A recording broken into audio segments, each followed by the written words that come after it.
জঙ্গি নজর অভিষেক বন্দ্যোপাধ্যায়। এই মুহূর্তের সবচেয়ে বড় খবর, ব্রেকিং নিউজ। রৌনক আমাদেরকে আরো ডিটেইলে জানাবেন। রৌনক, কি খবর রয়েছে? জানা যাচ্ছে যে অভিষেক বন্দ্যোপাধ্যায়ের ফোন নাম্বার রেকি করছিল এবং তাকেই সন্দেহভাজন ভেবে লালবাজারের তরফ থেকে ইতিমধ্যে গ্রেফতার করা হয়েছে। যাকে গ্রেফতার করা হয়েছে অভিযুক্তর নাম রাজারাম রেকি এবং পুলিশের তরফ থেকে জানা যাচ্ছে যে মুম্বাই অ্যাটাক অর্থাৎ 26/11 যে মুম্বাই অ্যাটাক তার সঙ্গে যোগসূত্র ছিল এই রাজারাম রেকির এবং তিনি গত 18 তারিখ শহর কলকাতায় আসে। কলকাতার সেক্টর স্বামীর একটি হোটেলে তিনি থাকেন এবং দুদিন ধরে অভিষেক বন্দ্যোপাধ্যায় এবং তার বিয়ে তার নাম্বার তিনি জোগাড় করেন এবং বারংবার তার সঙ্গে যোগাযোগ স্থাপনের চেষ্টা করেন এবং তার বিয়েকে তিনি ফোনও করেন। তারপরে দেখা যায় যে এই রাজারাম রেকে অভিষেক বন্দ্যোপাধ্যায়ের বাড়ির সামনে যান এবং তিনি সেখান থেকে বেশ কিছু ভিডিও ফুটেজ কালেক্ট করেন। শুধু বাড়ি নয়, বাড়ির পাশাপাশি তার যে অফিস সেই অফিসের সামনেও তিনি যান এবং সেখান থেকেও কিন্তু এই ভিডিও ফুটেজ কালেক্ট করে।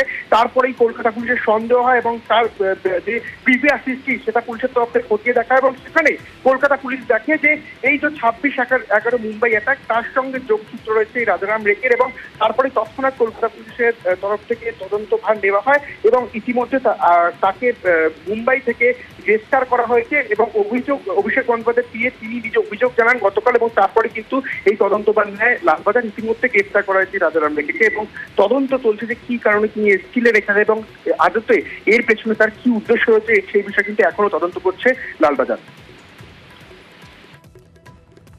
রৌনক, 26/11 মুম্বাই হামলার সঙ্গে যোগ ছিল এই রাজারাম রেকে। তুমি যেরকম জানাচ্ছ, কি কারণে ঘোরাঘুরি করছিল এবং কি কারণে গ্রেফতার করা হলো, পুলিশ কি বলছে?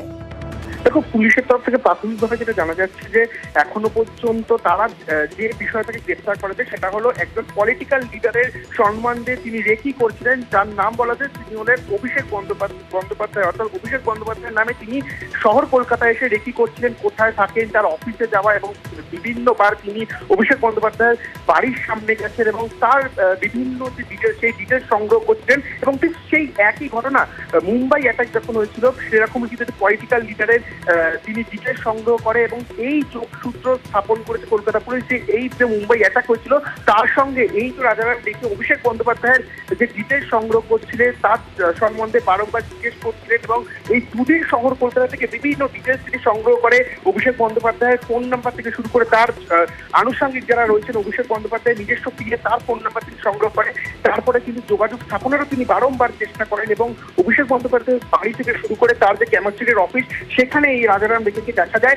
এই বিষয়টি সামনে কিন্তু কলকাতা পুলিশের সন্দেহ হয় এবং পরবর্তীতে তার বিরুদ্ধে যখন অভিষেক বন্দ্যোপাধ্যায় দিয়ে অভিযোগ দায়ের করে সেক্টর থানায় তারপরে কিন্তু নড়ে চড়ে বসে কলকাতা পুলিশ এবং তারপরেই এই রাজারাম রেকের সম্বন্ধে যে প্রিভিয়াস হিস্ট্রিটা দেখা হয় তখনই কিন্তু দেখা যায় যে এই রাজারাম রেকের সম্বন্ধে আগেও বহু জায়গায় অভিযোগ রয়েছে এবং সেই বিষয়কে সামনে রেখে কিন্তু পুলিশ তদন্ত করে। ইতিমধ্যে যেটা জানা যাচ্ছে যে পুলিশের তরফ থেকে বোম্বে থেকেই এই রাজারাম রেকেকে গ্রেফতার করা হয়েছে এবং পরবর্তীকালে তদন্ত কিন্তু আরো যাতে গতি আসে সেই বিষয় কিন্তু দেখছে এবং এখনো পর্যন্ত এই তদন্ত চলছে। তুমি তো নজর রাখছোই, আরো যা যা আপডেট উঠে আসে আমরা দর্শকদের জানাতে থাকবো, সঙ্গে থাকো।